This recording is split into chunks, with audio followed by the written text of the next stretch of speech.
Raffaele Cutolo viene condannato all'ergastolo nel 1963 per l'omicidio di un suo compaesano, Mario Viscito. Da ergastolano, per la prima volta varca la soglia di quello che sarà il suo regno, il carcere di Poggioreale.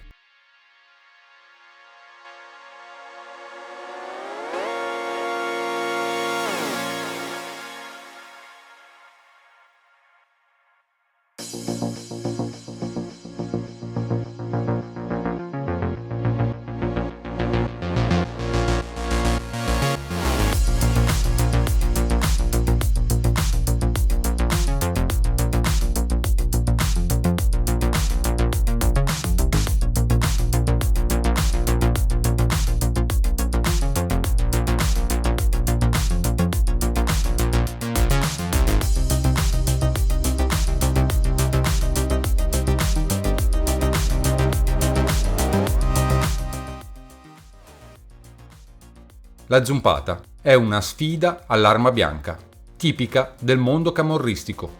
Due uomini si sfidano con i coltelli. Sfidare un personaggio importante e vincere significa acquisire notorietà criminale. Antonio Spavone, o Malom, è il capo camorra più importante di Napoli. In carcere è considerato un re, non solo dai condannati. Viene servito e riverito da tutte le guardie, con privilegi da Grand Hotel, vestaglia di seta, coperta di lino, spettacoli teatrali, pranzi sbalorditivi fatti recapitare dai ristoranti. Ma un giorno, un giovane detenuto lo sfida a una zumpata. Spavone non raccoglie il guanto di sfida lanciato da quel giovane spavaldo.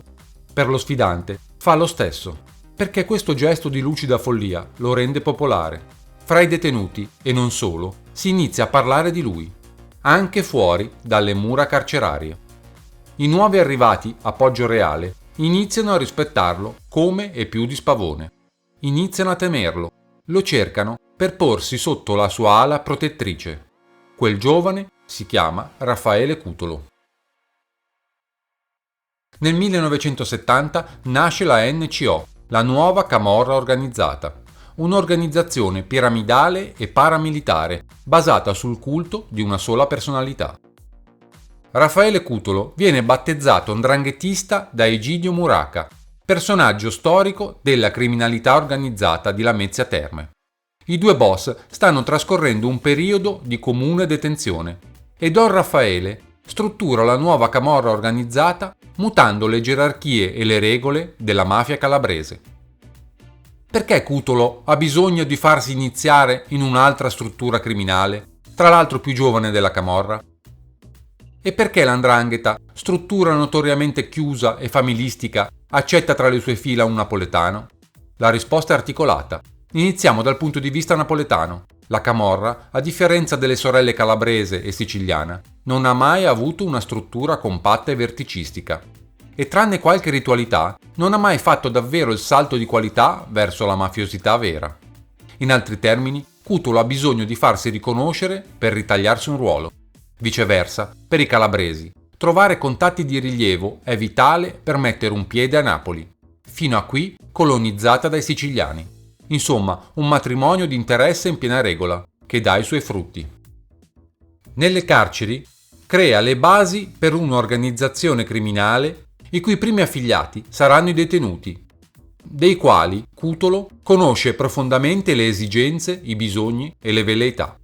Si fa chiamare il professore perché gli piace leggere, si dà l'aria di chi ha molte conoscenze e usa la sua astuzia per coagulare a sé i consensi di malavitosi di provincia con poca cultura.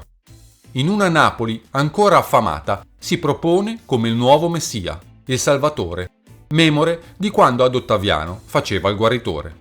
I livelli degli affiliati sono picciotto, camorrista, sgarrista, capozona ed infine il santista. Al vertice c'è solo Raffaele Cutolo, detto Vangelo, coadiuvato dalla sorella Rosetta. Vangelo per incutere timore, in un delirio di onnipotenza che diventerà presto bagno di sangue. Nelle varie interviste degli anni seguenti, i diversi boss delle organizzazioni criminali avverse o colluse definiranno tutti Cutolo allo stesso modo, un megalomane al limite della pazzia. Una realtà in netto contrasto con le immagini del Cutolo sorridente e irridente delle molte interviste televisive. La presenza, l'escomandare, essere questa che quando parlava doveva sentirsi quasi una divinità. Non sono pazzi e non impazziscono. Faccio impazzire agli altri. Io me lo ricordo, il servizio di schierra di Dalle Sbarre, insomma, che rasentava un poco, credo, la pazzia. E di quello mite e sarcastico degli ultimi decenni di vita. La struttura della NCO ed il rito di affiliazione gli sono forniti dal boss di 'Ndrangheta Paolo De Stefano, in cambio dell'uccisione del suo rivale allora detenuto, Mico Tripodo. Tripodo viene ammazzato da due giovani cutogliani, Luigi Esposito e Agrippino Effige, neppure cinquantenni in due.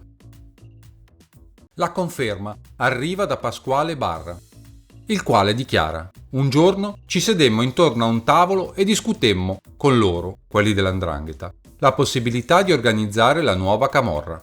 Da soli, io e Cutolo, non avremmo potuto organizzare niente. I capi dell''Ndrangheta ci fecero giurare in questa grande riunione, fino all'ultimo stillo di sangue, di essere fedeli all'organizzazione.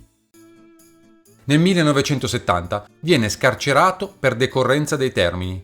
È in attesa di giudizio, ma quando la Cassazione conferma la condanna, si dà la latitanza fino al 1971. Tornato a Poggioreale, vi rimane diversi anni. Si dice che in carcere il boss riesca a reclutare 5.000 uomini, un esercito. L'affiliazione alla NCO è stimolata da un ritorno economico. I proventi di qualunque attività illegale sono suddivisi tra gli autori. Cutolo stesso costituisce una cassa comune destinata al mantenimento delle famiglie dei carcerati ed al pagamento degli studi dei loro figli più promettenti, spingendo molti di questi a prendere la strada dell'avvocatura, perché un avvocato vicino alla NCO è sempre utile. Ma la cassa serve anche al pagamento dei suoi killer più crudeli, quelli all'interno delle carceri. E sono i killer la vera forza di Cutolo, che spaventa, uccide ed inizia a comandare perché ha più soldi di tutti, perché in carcere vince chi ha i soldi. Nel 1974 viene trasferito all'ospedale psichiatrico di Sant'Efremo a Napoli, da dove organizza un traffico di stupefacenti con il Perù. Viene però intercettato perché utilizza il telefono del carcere e le bollette stratosferiche vengono pagate dal Ministero di Grazia e Giustizia. Con la sentenza della Corte d'Appello del 1977 che ne riconosce la parziale infermità mentale, Cutolo viene mandato al manicomio giudiziario di Aversa, da cui evade in modo clamoroso e teatrale nel 1978, grazie all'aiuto di Giuseppe Puca, uno dei suoi uomini più fedeli. Una carica di nitroglicerina squarcia dall'esterno l'edificio, permettendo la fuga del boss. Evasione a colpi di dinamite dal manicomio di Aversa. Raffaele Cutolo, di 35 anni, uno dei presunti capi della mafia napoletana, ha segato le sbarre della sua cella e atteso nel cortile dell'edificio che alcuni complici aprissero con la dinamite un varco nel muro di cinta. È fuggito poi su un'auto. Con il falso nome di Prisco Califano, Cutolo gira l'Italia. Nel corso della latitanza avvia rapporti per il commercio di cocaina con la malavita pugliese e con l''Ndrangheta. Si rapporta con le bande lombarde di Valanzasca e Turatello e con la nascente banda della Magliana a Roma. Commette addirittura degli omicidi in prima persona. In poco tempo la NCO penetra tutti i settori dell'economia campana e grazie alla connivenza dei politici locali riesce a usufruire dei fondi CEE destinati ai produttori di conserve. Nel 1978 si assiste a una ripercussione nel napoletano di quelle che sono le prime contrapposizioni all'interno di Cosa Nostra siciliana. Mentre Zazza e Bardellino rimangono legati a badalamenti e bontate, i Nuvoletta assumono in Riina il proprio referente all'interno dell'organizzazione siciliana. L'arrivo di Cutolo scompagina questa situazione poiché alla fine degli anni 70 assume sicuramente il sopravvento, determinando addirittura una capacità estorsiva sulle stesse organizzazioni. Impone una cifra tra le 10 e le 20.000 lire a cassa di sigarette per ogni sbarco che avviene sulle coste napolitane. Il 15 maggio 1979 viene catturato in un casolare ad Albanella. A esaudire ogni suo desiderio e a proteggere la sua latitanza c'è il camorrista della zona, Giovanni Marandino. L'operazione scatta di notte. 100 carabinieri in pieno assetto da guerra, con caschi, giubbotti antiproiettile e tute mimetiche. Cutolo non tenta minimamente di opporsi alla cattura. Cerca per un momento solo una via di scampo attraverso il finestrino della stanza da bagno. Poi si arrende. Lo ammanettano in pigiama, un elegante pigiama di flanella rosso mattone a strisce beige, che si è un po' sciupato nel tentativo di abbandonare la casa tramite il bagno.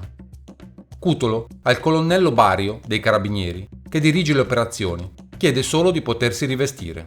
Quando nell'interno il colonnello Bario e i capitani Raggetti, Conforti e Gentile fanno un inventario delle cose da sequestrare, il bilancio è ragguardevole: 6 pistole, di cui una munita di silenziatore, 2 fucili, munizioni per tutte le 8 armi e una bustina di coca, 10 grammi in tutto. Cutolo dice di averla per uso personale, in realtà si tratta probabilmente di un campione di coca purissima in arrivo da Parigi. È nel periodo di Albanella, durato quasi un anno, che gli viene chiesto di interessarsi dell'affaire Moro, tramite Nicolino Selis, suo uomo a Roma, nonché uno dei vertici della banda della Magliana. Uno dei capi della banda della Magliana, un certo Nicolino Selis, qui alla Magliana e qui c'era via Montalcino, non volendo aver saputo Moro dove stava, dice: Raffè, interessa salvare Moro? Ho detto: fammi domandare. Ho chiesto a un avvocato, ha domandato a Roma, non mi hanno voluto incontrare. Quando l'hanno saputo dei politici di fama nazionale, hanno mandato a Enzo Casillo, un mio carissimo amico che è stato fedele fino alla morte, questo Enzo Casillo. Cosa strana, è morto con il tesserino dei servizi segreti, vicino ai servizi segreti a Roma. E non diciamo solo i servizi segreti sempre deviati, i servizi segreti comunque, no? Che diciamo sempre deviati, comunque i servizi segreti italiani comunque. Quindi